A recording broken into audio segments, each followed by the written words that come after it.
Hi everyone, welcome to agri with mnemonic. आज के इस लेक्चर से हम क्रॉप प्रोडक्शन के बारे में स्टार्ट करने जा रहे हैं। तो सबसे पहले हम वीट पढ़ेंगे और ये जो कंटेंट है जो भी मैं बना रही हूँ ये दो बुक से मैं पढ़ रही हूँ। एक है Nemraj Sunda book and then other is Arun Katyan.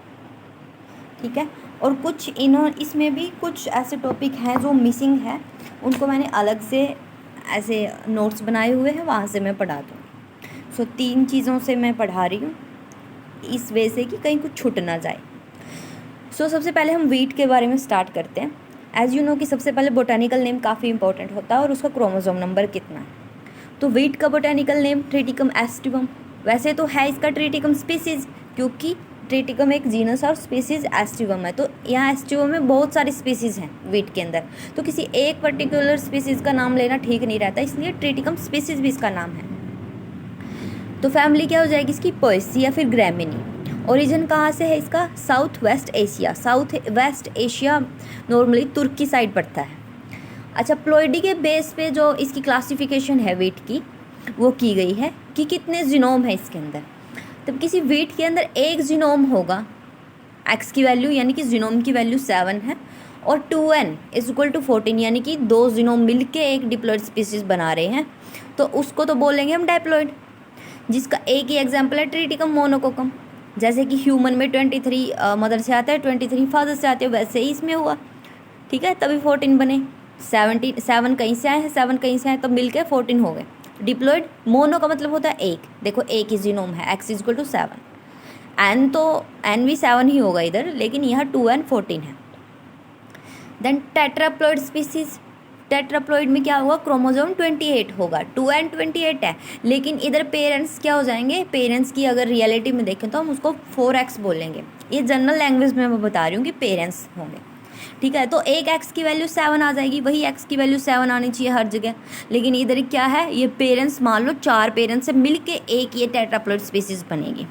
तो जितनी भी डी वाली वैल्यू, डी वाली जो भी है, जैसे ट्रिटिकम ड्यूरम हो गया, ड्यूरम, ट्रिटिकम डाइकोकम हो गया, ये सभी टेट्राप्लॉइड के अंदर ही आएंगे। देखो डी और कहीं मैच नहीं होगा, टेट्राप्लॉइड में ही होगा।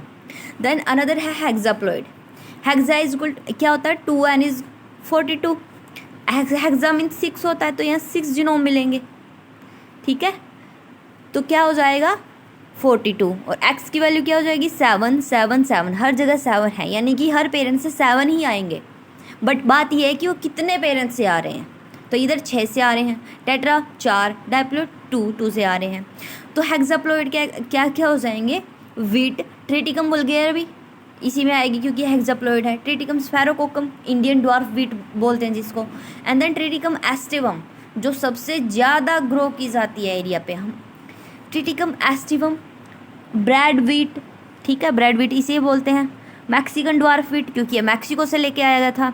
In India total cultivation area is under 87%, जो एरिया है वो अंडर इसी वीट के अंदर आता है, ग्रो की जाती है। कितनी ज़्यादा परसेंटेज हो जाती है।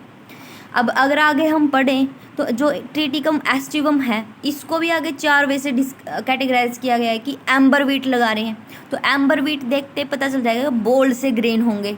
ठीक है, और प्रोटीन भी 11% ही होगा। इसकी वैरायटी क्या है, लोक 1 C306। लोक 1 एंड 306 काफ़ी ही इम्पोर्टेंट वैरायटी है। देखो ये एम्बर वीट के अंदर आती है, और C306 को तो फर्मी वीट बोलते हैं, Fermi variety.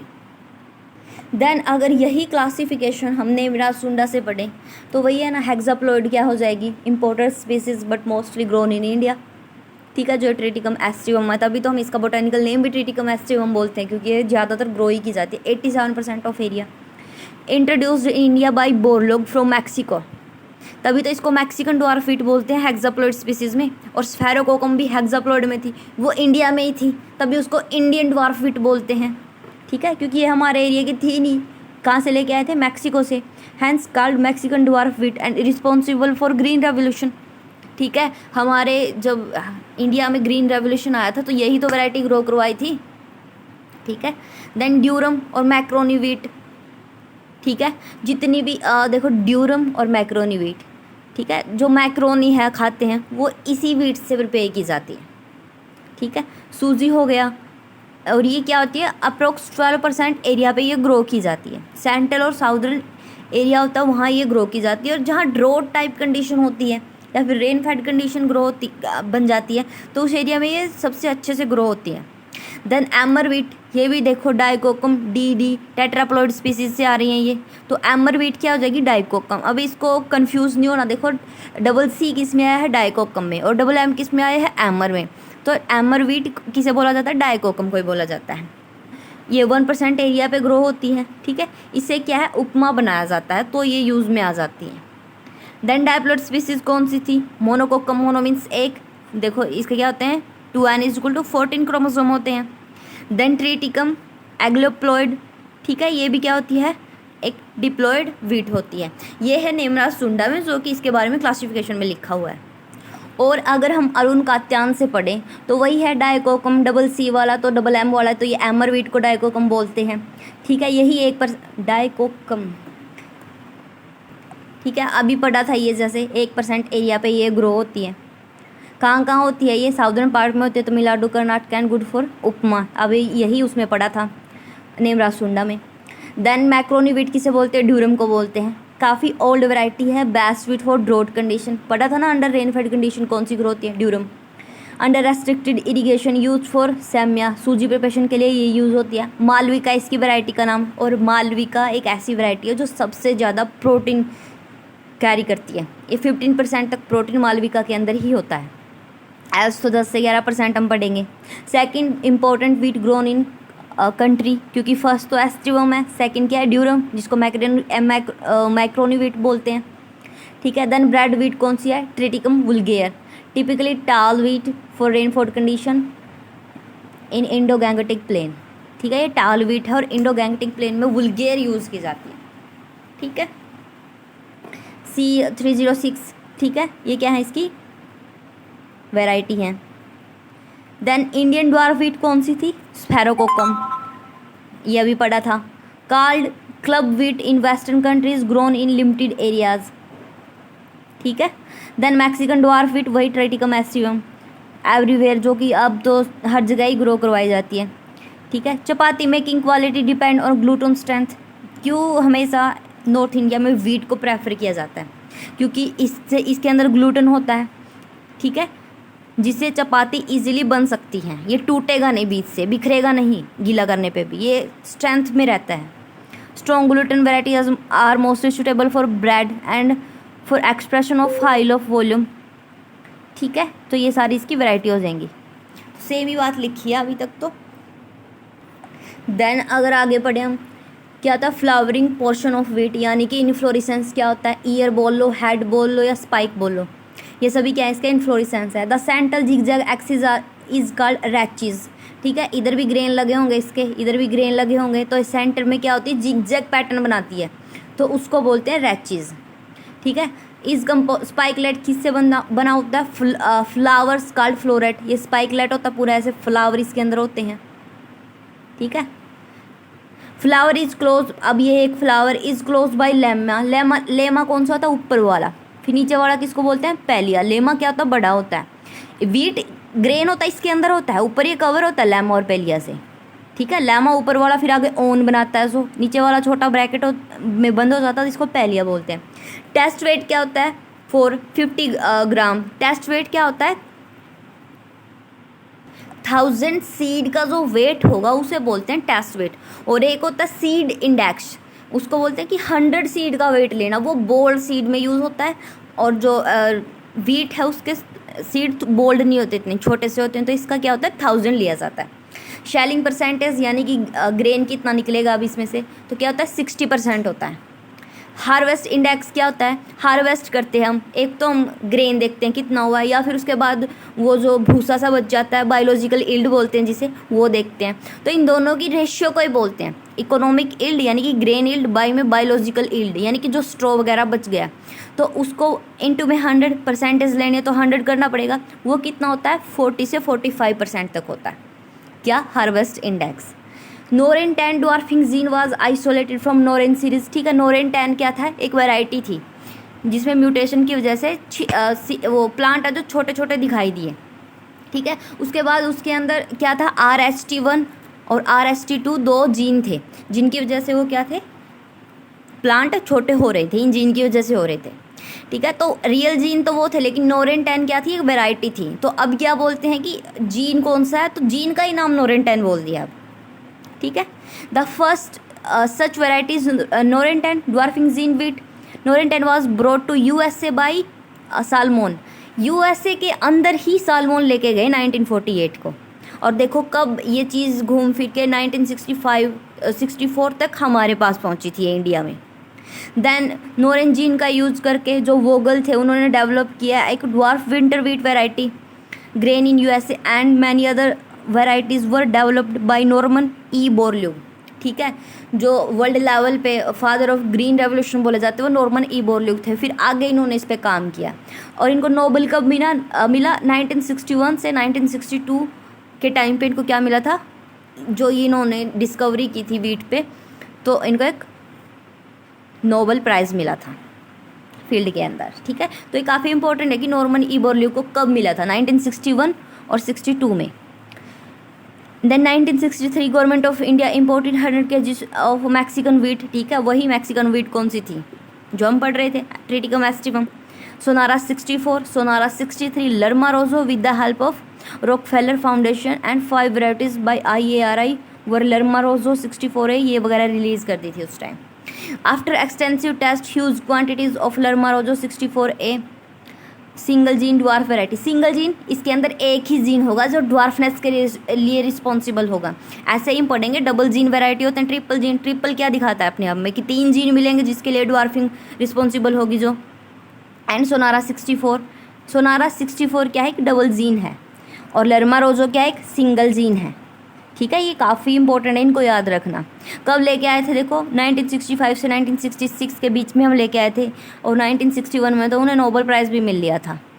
In 1965 both varieties were release for general cultivation in India and brought green revolution. तभी तो 1965 में सभी वेराइटी रिलीज़ कर दी थी, तभी तो बोला जाता ग्रीन रेवोल्यूशन इंडिया में 1960, यानी कि बोलते हैं 1960 डेकेड्स में स्टार्ट हो गया था। Later on this variety replace by Kalyan Sona and Sonalika. ठीक है, later on Kalyan Sona become susceptible to all rust and Sonalika to Karnal bunt. ठीक है भाई, एक एरिया पे अगर एक ही वैरायटी बार बार ग्रो करवाएंगे तो वहाँ पे कुछ डिजीज़ होती हैं जिससे वो ईजिली ससेप्टेबल हो जाती हैं।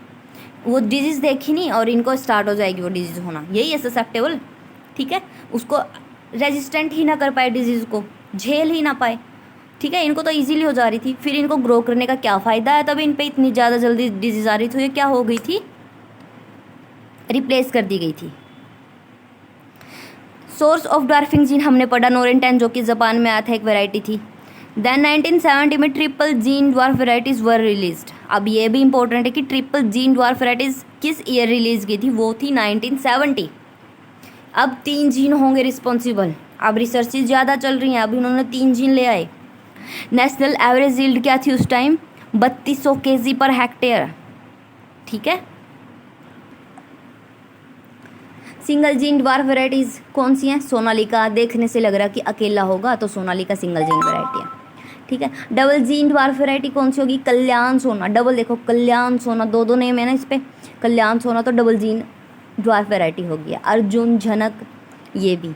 ट्रिपल जीन हीरा मोती जवाहर ज्योति, देखो नाम से ही कुछ रिदम सी बन रही है, हीरा मोती जवाहर ज्योति, तो ये क्या है, ट्रिपल जीन है। ठीक है, ये है ओवरऑल एक व्यू, किसमें से है, अरुण कात्यान से। अगर यही एक ओवरव्यू हम नेमराज सुंडा से पढ़े तो कुछ ज़्यादा डिफरेंस नहीं है कि wheat rank first in the world. ठीक है, सबसे ज़्यादा यूज़ की जाती है, किंग ऑफ सीरियल्स बोला जाता है, और इंडिया में सेकंड मोस्ट इंपॉर्टेंट क्रॉप है, क्योंकि फर्स्ट तो क्या, राइस है। द वर्ड सीरियल्स की इन्हें सीरियल क्रॉप क्यों बोलते हैं, derived from A Roman word से आया था। देखो, ना ये ग्रीक से ना ये लैटिन से, एक ये और एक टीलेस, दोनों ही अलग अलग वर्ड हैं, ये रोमन से आया। ठीक है, which means the goddess of grain. Cereals का ही मतलब होता है गोडेस ऑफ ग्रेन, और किंग ऑफ सीरियल्स कौन है, वीट है। वीट के कंटेन स्पॉन्जी प्रोटीन, स्पॉन्जी। ठीक है, स्पॉन्जी, अब ये तो नॉर्मल सा वर्ड है। ग्लूटन, ग्लूटन किससे बना होता है, हम बोल देते हैं कि वीट में ग्लूटन होता है जो कि इसका प्रोटीन है, किससे बना हुआ, देखो ग्लाइडिन एंड ग्लूटेनिन, ये दोनों तब इक्वल अमाउंट में प्रेजेंट है, तो ये दोनों मिलके ही ग्लूटन बनाते हैं। ठीक है, देन इसके अंदर और कुछ ऐसा खास है कौन, एक है पर्लिंग इंडेक्स। देखो पर्लिंग इंडेक्स क्या दिखाता है कि हार्डनेस कितनी है सीड में। अगर पर्लिंग इंडेक्स कम हुआ तो हार्डनेस ज़्यादा है, ठीक है, हार्डनेस ज़्यादा है। अगर ये पर्लिंग इंडेक्स ज़्यादा हुआ तो हार्डनेस कम है, हाइयर वैल्यू लोअर कर्नल। तो ये क्या है, अपोजिट सा रिलेशन है इनका, ठीक है। और तो कुछ है नहीं, ये तो हमने पढ़ ही लिया। एक ये था टेस्ट वेट 40 ग्राम था, लेकिन हम फेलरिस माइनर का भी पढ़ते हैं क्योंकि ये मेन वीट है। इसका मेन वीट क्या है, इसका मिमिक्री वीड ही बोलते हैं। वीट का जो मिमिक्री वीड है उसको बोलते हैं फेलरिस माइनर। जस्ट यही था इस दोनों के अंदर एक कॉमन सी चीज़। एंड अनदर थिंग, अगर जो वैरायटी हम लेके आए थे मैक्सिको से वो क्या थी, वो काफ़ी फ़ोटो इंसेंसिटिव थी कि उन पे लाइट का कोई इफेक्ट इतना खास था नहीं। तो बाकी तो वैरायटी तो वही है, लर्मा रोजो, सोनारो 63, सोनारा 64 एंड मायो 64, ठीक है। ये लेके आए थे इंडिया में। वहाँ एग्रीकल्चर मिनिस्टर कौन थे उस टाइम, सुब्रमण्यम, ठीक है। Commercially cultivated in India 1965 and these variety were responsible for green revolution in India. वही है कि फोटो इंसेंसिटिव वैरायटी लेके आए थे लर्मा रोजो, और ये नाम याद रखने। 63 में 1963 में लेके आए थे, 65 में इनको हर जगह रिलीज़ कर दिया था, ठीक है। एरिया और प्रोडक्शन तो टाइम के अकॉर्डिंग वेरी करता ही रहता है। देन अगर वीट की इरिगेशन स्टेजेस के बारे में पढ़ें तो वीट की 6 क्रिटिकल इरिगेशन स्टेजेस हैं, ठीक है। कैसे कैसे हैं वो, और देखो 6 स्टेजेस है, ये किसने दिया था, RBL भारद्वाज, ठीक है। क्योंकि इसमें बार बार इरिगेशन करना पड़ता है, भारद्वाज बार बार इरिगेशन वीट में होता है। भारद्वाज ने इसकी क्लासिफिकेशन दी थी, वो भी इरिगेशन की, तो ऐसे याद कर सकते हैं इसको। तो सबसे पहले क्या है, CRI एक क्या है, एडवेंटिशियस रूट है। जो सबसे पहला नोड स्टार्ट होता है स्टेम में सोइल के पास ही, वहाँ से ये डेवलप होती हैं CRI। उससे पहले जो वीट के अंदर होती है उनको सेमिनल रूट बोलते हैं, जो रेडिकल से डेवलप होती है। सीड के अंदर रेडिकल होता है, प्ल्यूमुल होता है, प्ल्यूमुल से सूट, रेडिकल से रूट बनता है। तो कौन सी रेडिकल से बनती है वो, इधर कहीं लिखा भी होगा, नहीं लिखा। तो ये CRI कहाँ है, बाद में 20 से 21 दिन के बाद डेवलप होती हैं, और ये एडवेंटिशियस रूट बोला जाता है इनको।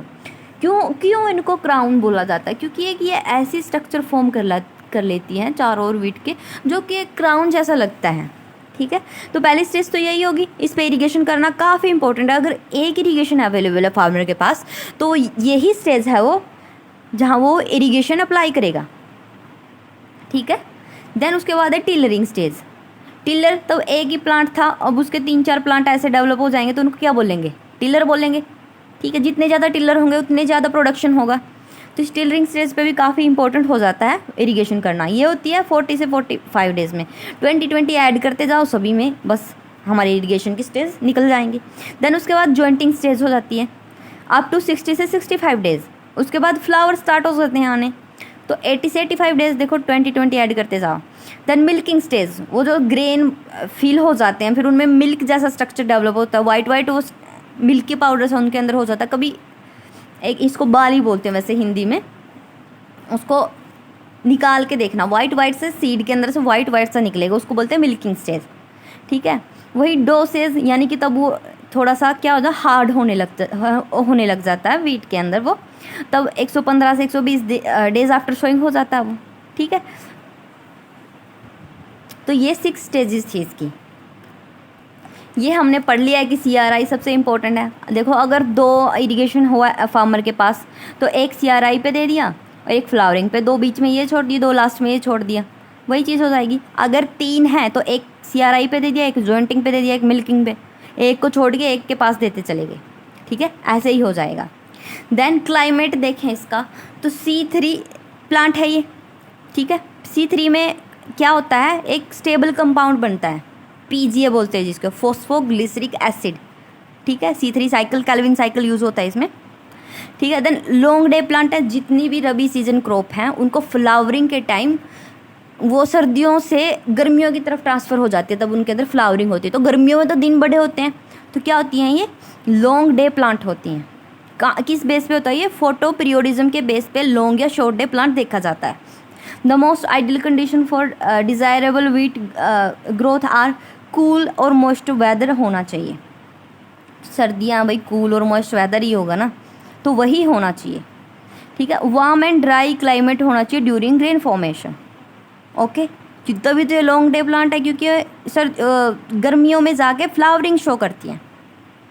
ठीक है, ग्रेन फॉर्मेशन कहाँ होगा? वार्म और ड्राई एरिया में।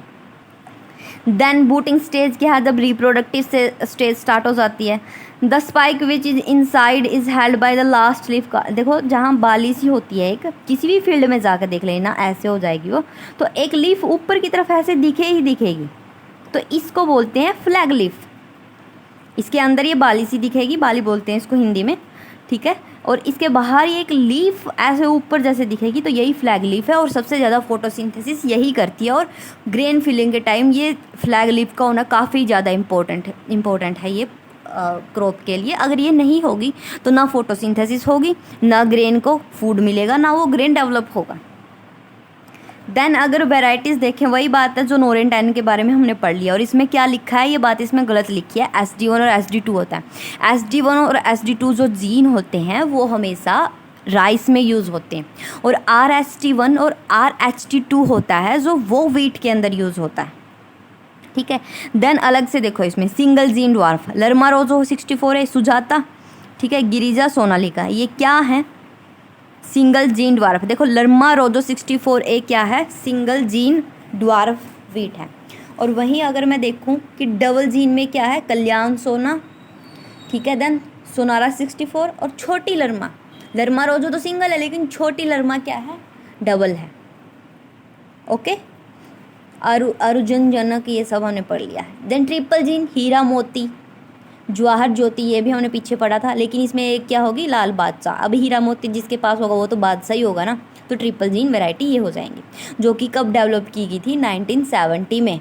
काफ़ी इंपॉर्टेंट है ना, सिर्फ ट्रिपल जीन कब डेवलप की गई थी? 1970 में। और म्यूटेंट वैरायटी का जीन के अंदर अल्ट्रेशन होना, वही तो म्यूटेंट हो जाता है। तो जीन के अंदर अल्ट्रेशन मैकेनिकली भी कर सकते हैं हाथ, ठीक है, यूज करके रेज का, और ये नेचर में भी हो जाता है। तो सरबती सोनारा क्या है? सोनारा 64 से डेवलप हुई है। पूजा लर्मा किससे हुई है? लर्मा रोजो से हुई है। ठीक है, क्या है ये? म्यूटेंट वैरायटी है, इनके अंदर म्यूटेशन आई है। देन अगर सीड रेट की बात करें, जो नॉर्मल सोइंग है, ठीक है, फर्स्ट फोर्टनाइट ऑफ नवंबर को शो कर दी जाती है। ये फर्स्ट फोर्टनाइट का मतलब होता है पहले 15 दिन किसी भी मंथ के। तो नवंबर के पहले 15 दिन में अगर ये शो करें तो नॉर्मल सोइंग क्या होगी? 100 kg। लेकिन वहीं अगर दिसंबर में चले गए, यही शोइंग दिसंबर में चली गई, तो 125 kg पर सीड हो जाएंगे। ठीक है, पर हेक्टेयर। क्यों हो जाता है इतने ज़्यादा? वही है ना, जर्मिनेशन हो या ना हो कुछ सीड का, तो हमें पहले ही एक्स्ट्रा लेके चलना पड़ेगा। ठीक है, तो 25% तक एक्स्ट्रा हो जाते हैं ये। देन अगर डिबलिंग मेथड यूज़ करें, डिबलिंग क्या होता है? जैसे एक होल बनाया, उसके अंदर एक सीड डाला, फिर उसको कवर कर दिया, ऐसे हाथ से करते हुए चलेंगे तो काफ़ी कम सीड लगेंगे ना। तो सबसे कम सीड डिबलिंग में ही लगते हैं, 25 से 30 kg पर हेक्टेयर। काफ़ी कम हो जाती है ना ये रेशियो। देन उसके बाद अगर स्पेसिंग देखें तो ये तो एक स्टैंडर्ड स्पेसिंग है। रो टू 22.5 होनी चाहिए, और प्लांट टू प्लांट 10 सेंटीमीटर होना चाहिए, क्योंकि उसके बाद टिलर भी तो डेवलप होंगे वहाँ से। ठीक है, तो इतनी स्पेस तो मिनिमम रिक्वायर्ड होती है, और ये स्टैंडर्ड है। डेप्थ ऑफ सोइंग क्या है? देखो सिंगल जीन है तो कम होगा, क्योंकि ड्वार्फ कम होगी 5 से 6 सेंटीमीटर। वही अगर ट्रिपल जीन वैरायटी है, ट्रिपल ड्वार्फ वैरायटी है, तो काफ़ी ड्वार्फ हो जाएगी। तो इतनी डेप्थ की हमें नीड नहीं है, तो कम डेप्थ करेंगे 3 से 4, और डबल में 4 से 5, और सिंगल में 5 से 6, और नॉर्मल भी 5 से 6 ही रखा जाता है। ठीक है, देखो an average 5 centimetre depth is ideal for wheat sowing. Sowing date क्या होती है? फर्स्ट फोर्टनाइट ऑफ नवंबर, ये मैंने जो कि पढ़ा दिया। ठीक है, अगर कहीं रेन फैड की कंडीशन है तो हम अक्टूबर में ही सीड को शो कर देते हैं उस एरिया के अंदर। अब सोइंग मेथड कौन सी है? ड्रिलिंग से कर सकते हैं। Seed cum fertiliser drill is best and common method. Then broadcasting, लिया हाथ में सीड और फेंक दिए, यही ब्रॉडकास्टिंग है। Then dibbling, sowing with dibbler, required less seed than other method. ये यहाँ पे पढ़ा था डिबलिंग में, कितना होता है? 25 से 30 होगा, क्योंकि एक एक सीड को इसमें रखा जाता है।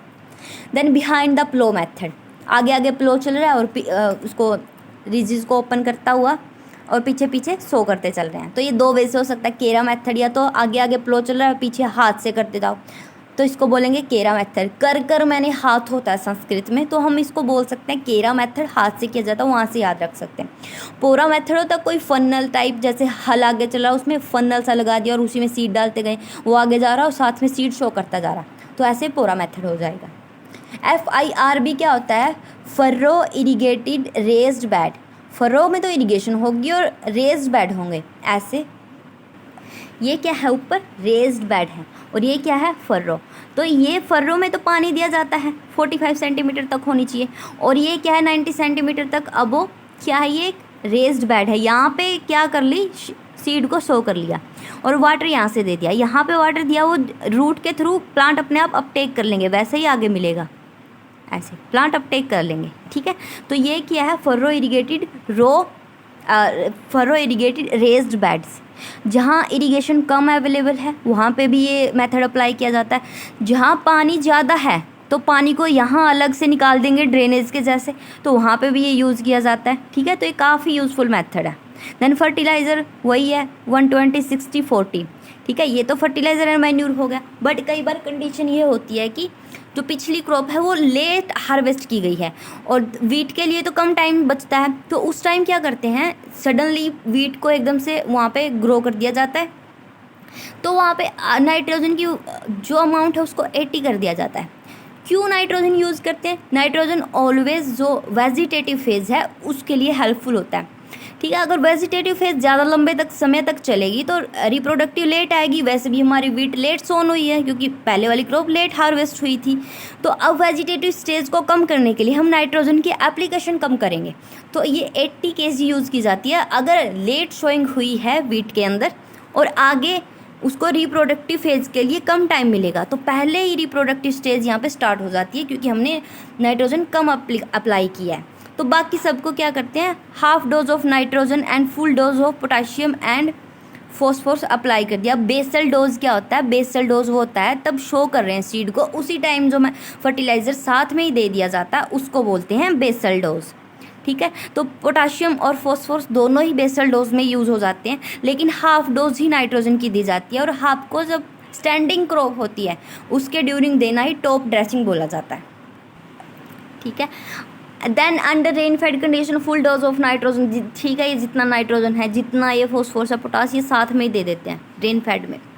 ठीक है, then under rainfed condition spray of thiourea. Thiourea का अगर स्प्रे करेंगे रेन फेड कंडीशन के अंदर स्टैंडिंग क्रॉप के अंदर, पहले ही नहीं स्टैंडिंग क्रॉप के अंदर, तो 10 से 15% तक हाइयर ही यील्ड मिलेगी। ये लिखा है नेमराज सुंडा में। आई होप कि ये जो टर्म इनके बीच में आई है वो आपको समझ आ रही है। देन अगर वीड मैनेजमेंट की बात करें तो वीड इसमें गिन के ही 3-4 वीड हैं। पहली चीज़ तो फेलरिस माइनर, क्या बोलते हैं इसको? मिमिक्री वीड बोला जाता है क्योंकि ये एग्जैक्ट हमारी वीड जैसा लगता है। इसको आइसोप्रोट्यूरन की हेल्प से ख़त्म किया जा सकता है, लेकिन अब क्या हुआ है, इसने अपने अंदर रेजिस्टेंट डेवलप कर लिया कि जितना आइसोप्रोट्यूरन खेत के अंदर डालोगे इस पर कोई इफेक्ट नहीं होगा।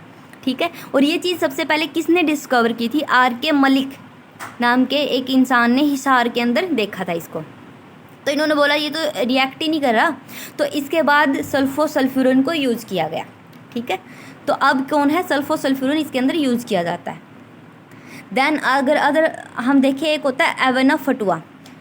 अगर इसका स्ट्रक्चर देखें जैसे वाइल्ड ओट होते हैं, छोटे छोटे ऐसे लगे होते हैं उनके फ्रूट से, बिल्कुल वैसा ही दिखेगा, ये ओट के जैसा ही दिखेगा, तभी इसको वाइल्ड ओट बोला जाता है। लेकिन है तो ये एक वीड। इसको कंट्रोल करने के लिए और फेलरिस माइनर और एवेना फटुआ दोनों को कंट्रोल करने के लिए पोस्ट एमरजेंसी इनके ये निकल आते हैं फील्ड में, तब दिखने लग जाते हैं, तब इनको post emergency application of tribunal की हेल्प से इनको ख़त्म किया जा सकता है। लेकिन अब ये बैन कर दिया गया है। ठीक है, ये डिजीज़ कोज करता है, ये केमिकल डिजीज़ कोज करता है, तो इसलिए बैन कर दिया गया है। अब डाइकोट वीट क्या होते हैं? ठीक है, ये है मोनोकोट, ये है डाइकोट। 2 लीव्स, ब्रॉड लीव्स वाले, 2 लीव्स वाले जिनको बोलते हैं। स्टार्टिंग में तब ये ग्रो होंगे तो 2 लीव्स दिखेंगे और क्या होंगे? वो ब्रॉड टाइप वीड लीफ होंगे। चीनापोडियम एल्बुम, ये एग्जैक्ट उतना ही इरिगेशन वाटर यूज़ करेगा जितना रियल में वीट करते हैं, तो देखो ये हर चीज़ के लिए कम्पीट करेगा। ठीक है, इन सबको मेलीलोटस स्पीसीज हो गया, इन सब के लिए क्या यूज़ किया जाता है? 2,4-D। जहाँ भी ब्रॉड लीव्ड या डाइकोट वीड आ गया वहाँ 2,4-D यूज़ किया जाता है। और 2,4-D का फॉर्म एग्जैक्ट पूरा नेम है डाइक्लोरोफिनॉक्सी एसिटिक एसिड, ठीक है। और 30 से 35 day after sowing, post emergency ये होता है। कितना 500 ml पर हेक्टर, इतना यूज़ करने से ये ब्रॉड लीव वीट खत्म हो जाते हैं।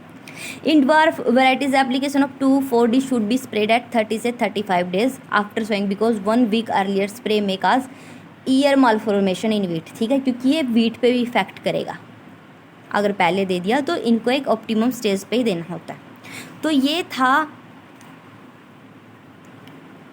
वीट के बारे में। अनदर थिंग जो कि इसमें नहीं लिखी हुई थी वो थी क्लाइमेट एंड सॉइल। देखो क्लाइमेट क्या है, कोल्ड एंड ड्राई, क्योंकि ये देखो नवंबर के टाइम तो इसको लगाया जा रहा है, तो कोल्ड एंड ड्राई तो होगा, और अभी सीजन क्रॉप है। ऑप्टिमम टेम्परेचर क्या होना चाहिए, 20 से 25 इसमें बना रहना चाहिए ग्रोथ एंड डेवलपमेंट के लिए। लेकिन तब सीड को शो करते हैं, सीड से जब सीडलिंग होगी तभी तो वियाबल सीड का पता चलेगा कि सीड जिंदा था तभी सीडलिंग में कन्वर्ट हुआ। तो सीड से सीडलिंग कन्वर्ट होगी तो उसको बोलते हैं जर्मिनेशन। तो उसके लिए क्या चाहिए, 20 से 25 डिग्री, वही जो ऑप्टिमम है वही जर्मिनेशन के लिए बेस्ट है। लेकिन आगे तब टिलरिंग डेवलप होंगे, आगे नवंबर दिसंबर के बाद के टाइम पर टिलर होंगे, एक प्लांट से वो कई प्लांट डेवलप होने लगेंगे, तो वहाँ 16 से 20 डिग्री सेल्सियस टेम्परेचर ही चाहिए, ना इससे ज़्यादा होना चाहिए ना इससे कम। और ग्रेन फॉर्मेशन के लिए 23 से 25 डिग्री सेल्सियस, बात बोला तो जाता है ये इतना है, लेकिन 23 ही सबसे ज़्यादा इम्पोर्टेंट है। अगर यहाँ से 24, 25 भी चला गया टेम्परेचर, तब भी इतने बेस्ट वे से ग्रेन फिल नहीं हो पाएंगे जितने 23 एग्जैक्ट टेम्परेचर पे फिल हो जाएंगे, ठीक है। देन सॉइल कौन सी होगी इसके अंदर, well drain loamy soil, loamy soil, ठीक है, काफ़ी सभी के लिए ये तो important, loam soil. Then clay loam soil, दोनों ही क्या बेस्ट हैं सॉइल के लिए और वीट के लिए। एंड देन अनदर कौन सी है, एलुवियल सॉइल, इसमें भी वीट सबसे बेस्ट ग्रोन होगा। तो ये थे वीट के बारे में डिस्क्रिप्शन पूरा डिटेल में, अनेमरा सुंडा और अरुण कात्यान। देन मेरे खुद के बनाए हुए नोट्स, जो कि इन दोनों बुक में कुछ ऐसा लिखा नहीं था, वो अलग से लिख के बता दिया। आई होप कि आप लोगों को समझ आएगा। Thank you so much.